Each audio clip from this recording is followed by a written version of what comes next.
Hello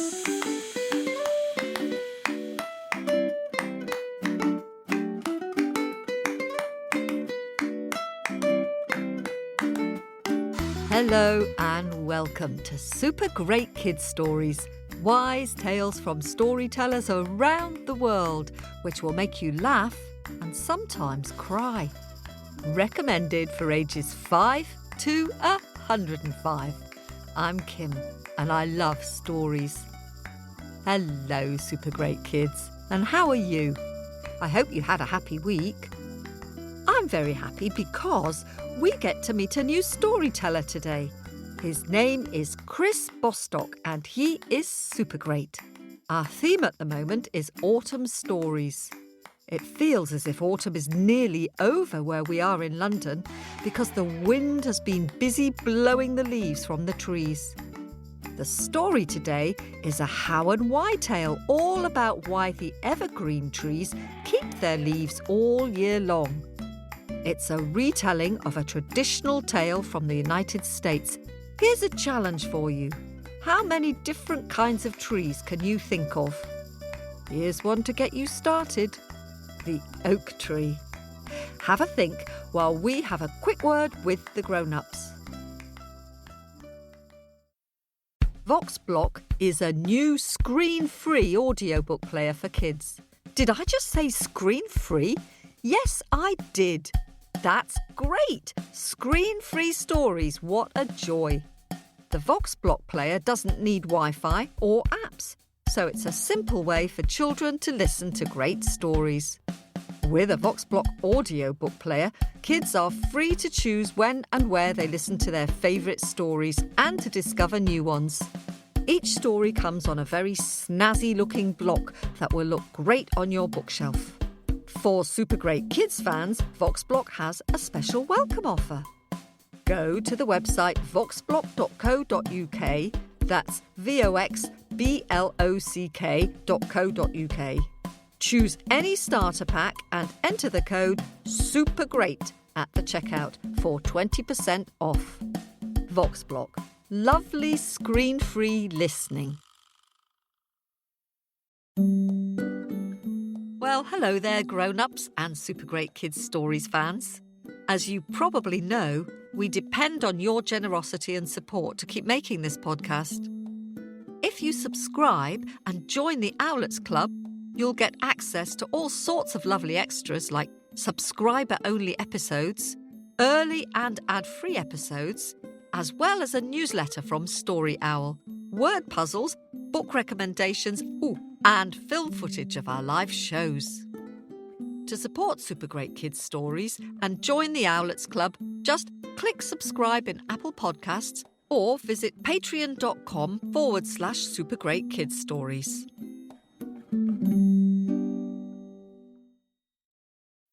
Hello, Super Great Kids. It's me again. How many trees did you think of? It's quite tricky, isn't it? Here's just a few. Apple, birch, maple, cherry, willow, chestnut, pine, beech, and orange. And there are many, many more. Now, are you sitting comfortably? Am I sitting comfortably? Then let's welcome storyteller Chris Bostock. Hello, my name's Chris, and I've got a story for you today. I wonder, can you fly? No, I can't fly either. Wouldn't it be nice, though, if we could? There was once a little brown bird, and the little brown bird lived in a tree. When it came to autumn time, and the wind blew colder, the other little birds all around in the tree flew up into the air. They called to each other, and they flew high and away to the warm countries. The little brown bird that I was telling you about, she looked up and she saw her brothers and her sisters and her cousins, and even her mother and her father all flying away. She hopped down onto the ground, and she hopped, and she hopped, and she hopped, but she couldn't fly because she had a broken wing. Oh dear, what should I do, she thought. She had to find some shelter, and she had to find it quickly. As she hopped along, she looked for the best places to stay, and then she saw it, the most beautiful tree in the whole of the forest.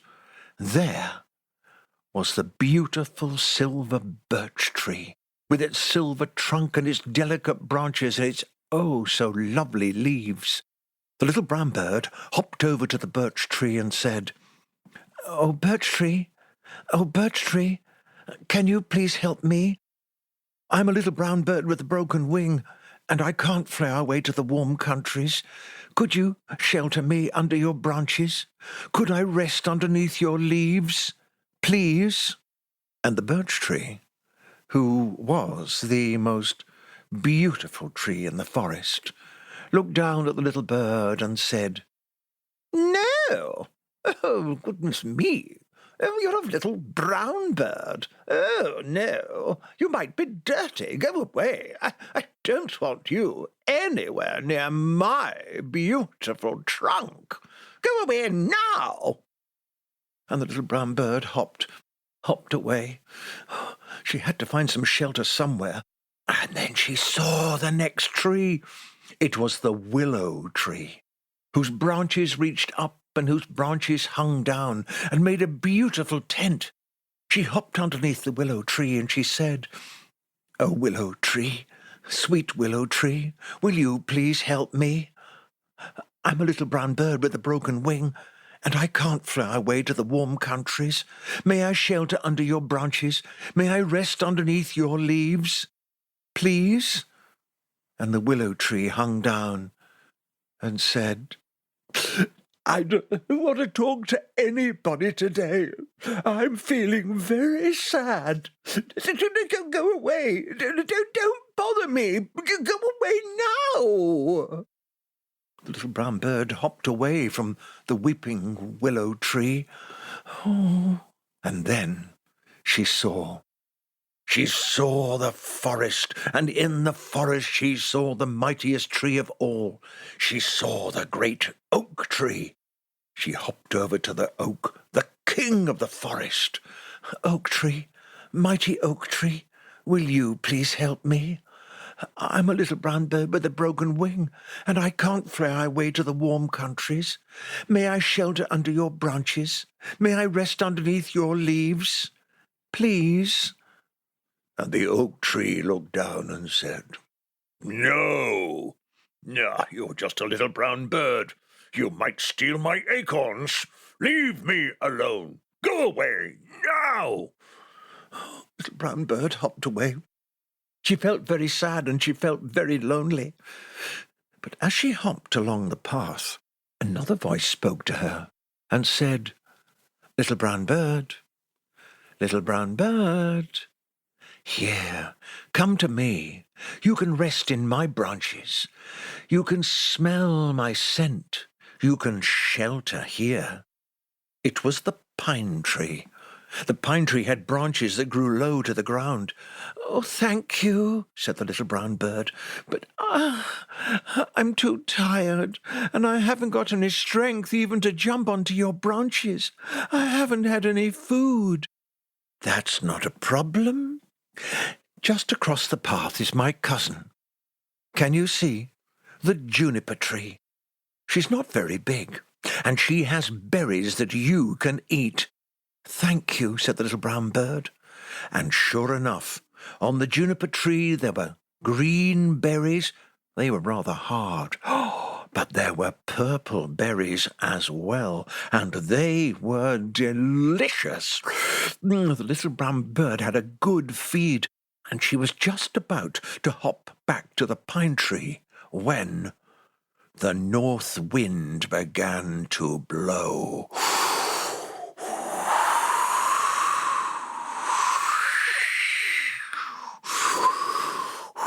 The little brown bird began to shiver, and the little brown bird began to shake. The little brown bird couldn't make it all the way back to the pine tree. But just then another voice spoke up and said, "Little brown bird, Do not be afraid. I will stop the wind blowing on you. It was the great, big, tall Scots pine tree. Oh, he was so big, and when the north wind blew, it had to bend to this side, it had to bend to that side, and the little brown bird was able to hop safely all the way back to the pine tree, hop up onto the branches, snuggle up against the trunk, and then she put her head underneath her wing, her good wing, and she settled down to sleep. And when the little bird was asleep, the north wind blew on. The north wind blew hard.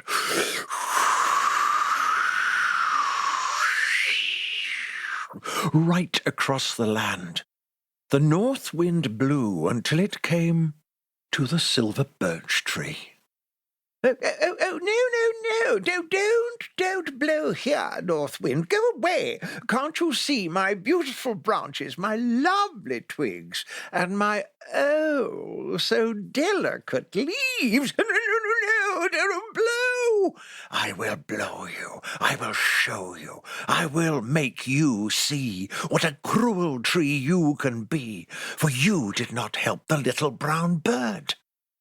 And the north wind blew and shook the birch tree, and all her branches rattled together, and all of her leaves fell to the ground, and she was left quite bare. The north wind blew on until it came to the willow tree. Don't blow me, please. I'm still feeling very, very sad. You did not help the little brown bird either, said the north wind, so I will show you, I will shake you, I will make you see what a cruel tree you can be. And the north wind blew the branches of the willow tree, and all of the leaves, long and pointed, fell to the ground, into the stream, and were washed away.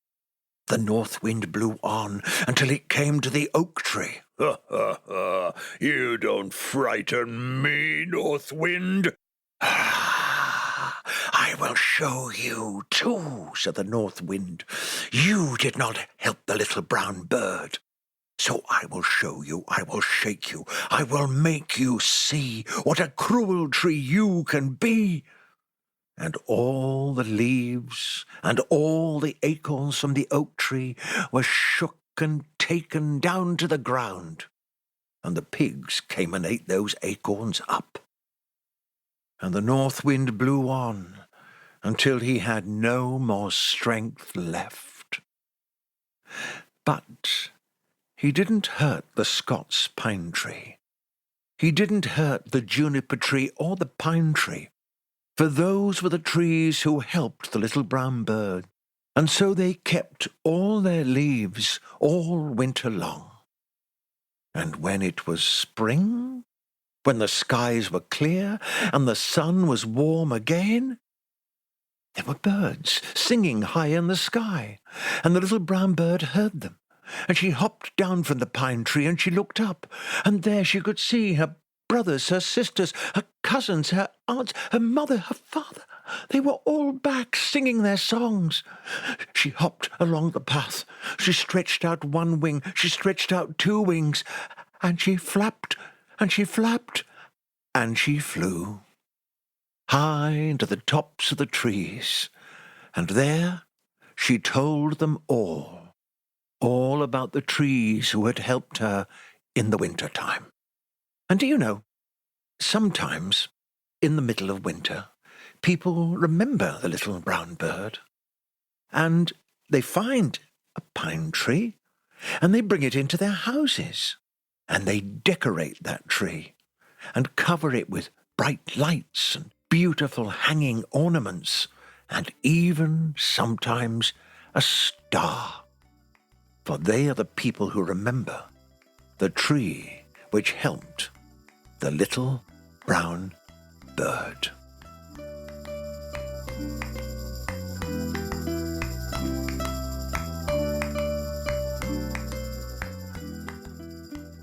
Thank you so much to Chris for that story. I love the way all the trees had different voices and personalities. Just brilliant. And a super great star of approval goes to the pine tree and the Scots pine and the juniper trees for their kindness. Now, it's time to dig deep into my bag of happies and say some thank yous to our new subscribers on Patreon and Apple. We'll start with a big hello to new owlet 6-year-old Suleiman, who is from Kuwait and living in Edmonton in Canada. And hello to owlets James and Atlas, also in Canada, from Vancouver on the west coast. And we're very popular in Canada at the moment. Hello to new owlets Braylin, who is 6, and Griffin, who is 3, in Ontario. And over to owlets in Scotland now, to Ava, who is 12, and Neela, who is 8, and Arrow, who is 6. They love drawing while listening to Super Great Kids Stories. And a very big thanks to Ed and Mum Lindsay from Somerset in the UK for your kind donation on Ko-fi. Thanks so much, all of you who continue to support us. As my grandma would say, every mickle makes a muckle. And hello to superfans Natalia, who is 10, Richard, who is 7, Cornelia, who is 5, and Mariana, who is 2. And now, some thank yous to those super great artists who've been sharing pictures of our stories. Hello to Rocco, who is 6, from Suffolk. Rocco loves the Ghost of the Bloody Finger and sent us a marvellous picture. I love your ghost and the finger and the stairs which the ghost walks up. Ooh! Great writing too, Rocco. Thank you.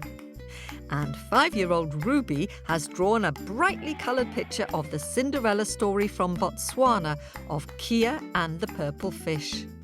It's a sad story, isn't it, Ruby? But at least she got to live happily around people who loved her in the end. Thank you for sharing your picture.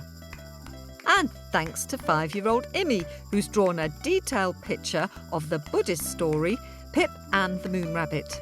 I really like the colours you've used and the texture you've given the sky with your crayons.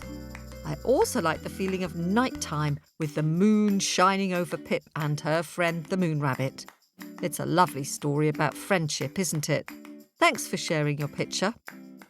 And 5-year-old Brighton in St. Louis in the US has sent us lots of pictures. You've included so many details and used lots of beautiful colours. I particularly like the picture from the Haitian story about the magic orange tree. Thank you, Brighton, for sharing your drawings with us. And Weston in Colorado in the US has drawn a splendid picture of the red dragon from the Two Dragons story from Wales. I love all the details like the flames coming out of his mouth and its huge papery wings and its green eye and the mountains in the background. Just super great. Thank you, Weston. And 7-year-old Odin from Madison, Indiana in the US has drawn a fun picture of the scary, not scary story, The Ghost of the Bloody Finger. Thank you so much for your picture, Odin. I really like the ghost who's waving his arms around and looking very scary. And I like your roof over the whole picture. For me, that makes the story feel safe to listen to because it's sheltered under a large roof. A big thank you to Emma, who is 6 from Canterbury in the UK. Emma's drawn a picture of Kia and the purple fish. I love the way you've drawn a speech bubble with the cow saying moo and a colourful bush of red berries. Thank you, Emma. It's super great. And Anya, who is 9, and Zoe, who is 7, from Maryland in the US, have drawn amazing pictures from the story of the Ghost of the Bloody Finger. So pleased you liked this story and that you weren't scared. And that's all the thank yous for this week. More next week. Keep sending in your pictures. We love them. If you'd like to see them, they're all on our Facebook page at facebook.com/supergreatkidsstories. If you'd like to send us a picture, send it by Facebook Messenger or via our website on supergreatkidsstories.com. And if you like what we're doing, do review us on Apple Podcasts.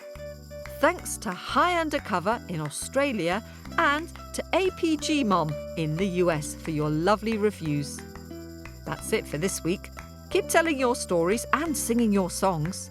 Look out next week for a new super great scary story for subscribers. This podcast was produced at Wardour Studios in London.